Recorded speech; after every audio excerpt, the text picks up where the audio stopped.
You'll need to decide what frequency or size of antenna you're going to use for your project.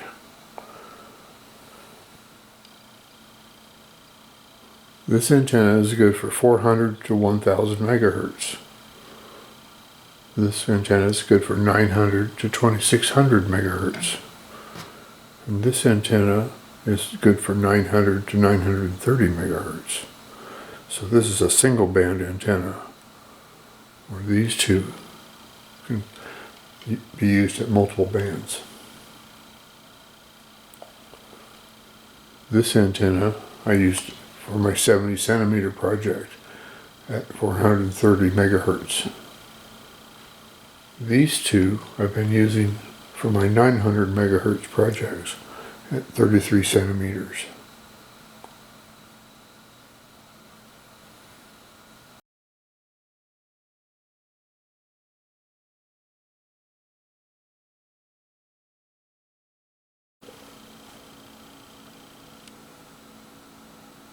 So here are the basic parts of our project.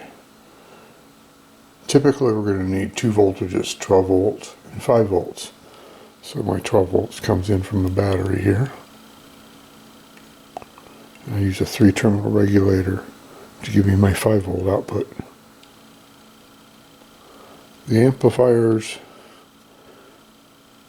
and the VCO require 12 volts, and one of my amplifiers requires 5 volts.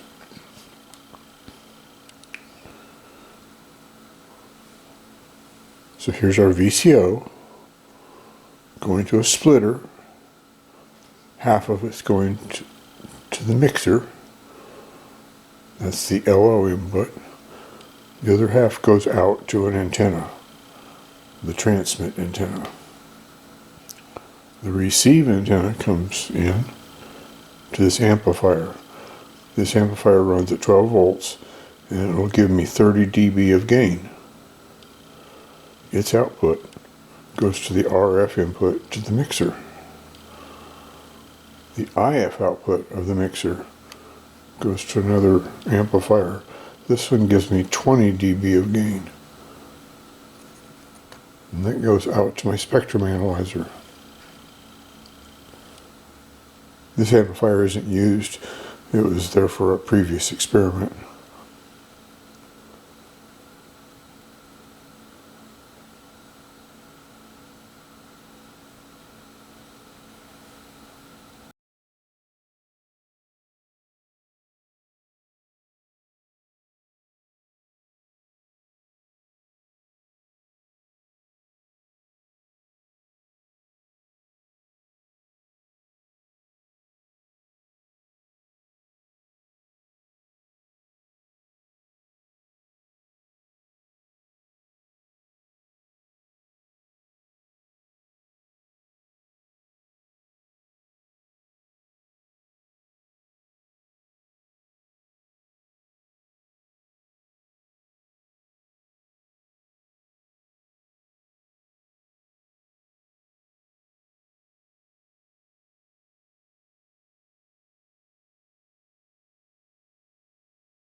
So you want to build your circuit onto a piece of plastic or plywood or something.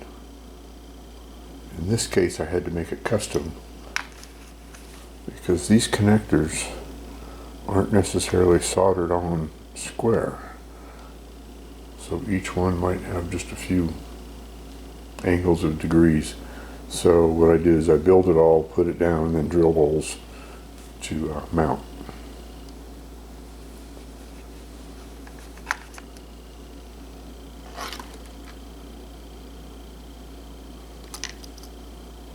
This is a piece of Lexan.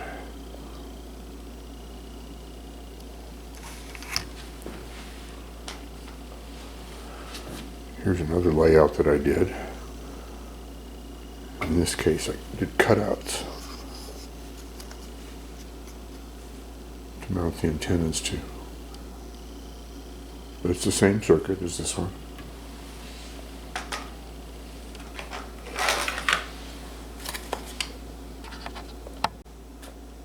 The next consideration is how we're going to mount the antennas so we don't damage them. They're pretty sturdy. But you notice there's no mounting holes, and you don't want to depend on just on the connector to hold it.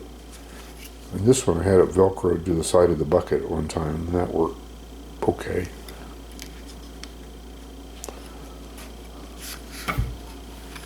So by using a 3D printer, I'm able to produce, and laser cutter. This sits inside of here.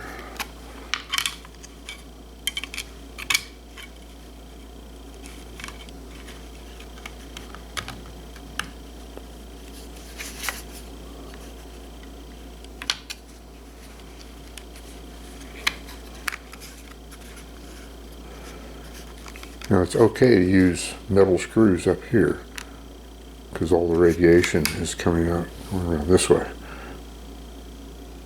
It's best if you could use nylon screws down here. I used metal and it didn't make a big difference, but every little bit of metal makes a difference, so something to be aware of. But that sandwiches the antenna into something that's sturdy. And I can bolt that together. That sits into a, if I can get it in there.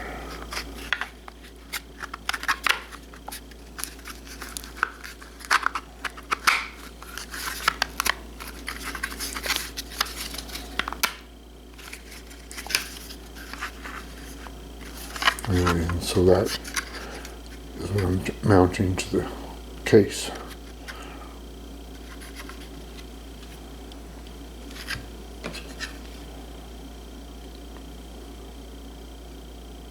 For this Yagi, I printed a fairing that can sit in. The bottom of this has a card slot printed into it. So this will sit into the slot.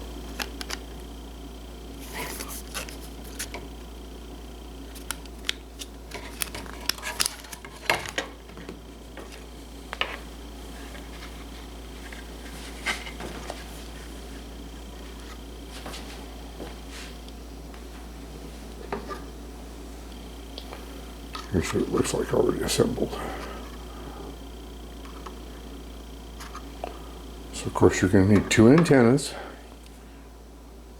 one for transmit, one for receive. I end up using the 900 megahertz band, so I'm using these two antennas at the moment. I did do some experimentation at 2.4 gigahertz, but all sorts of stuff's at that band, so best just avoid it.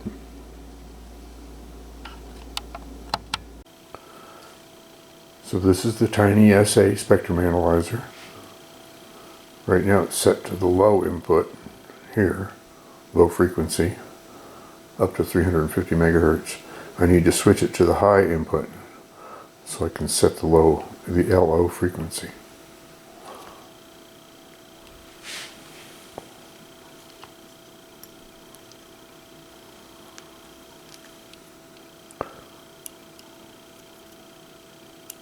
Step down to mode,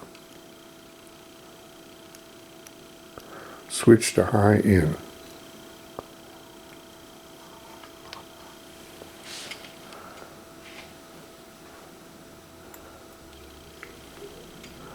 Now it's sweeping between 240 megahertz up to 960 megahertz.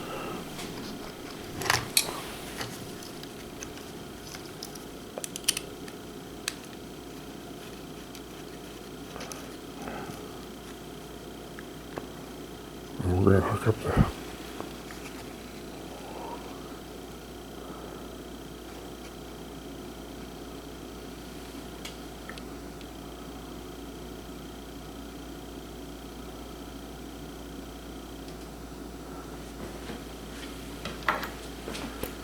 Okay. So we're connected to the output that would normally go to the transmit antenna. And power the circuit.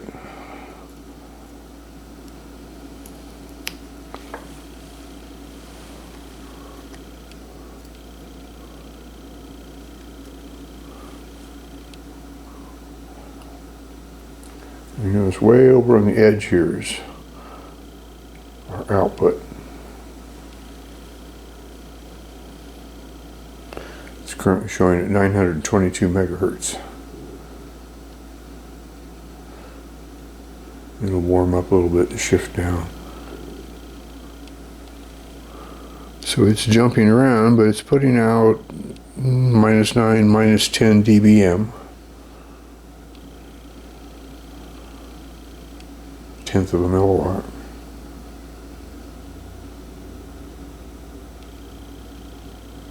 So now we're down at 920. All these other spurs are also being produced by the LO.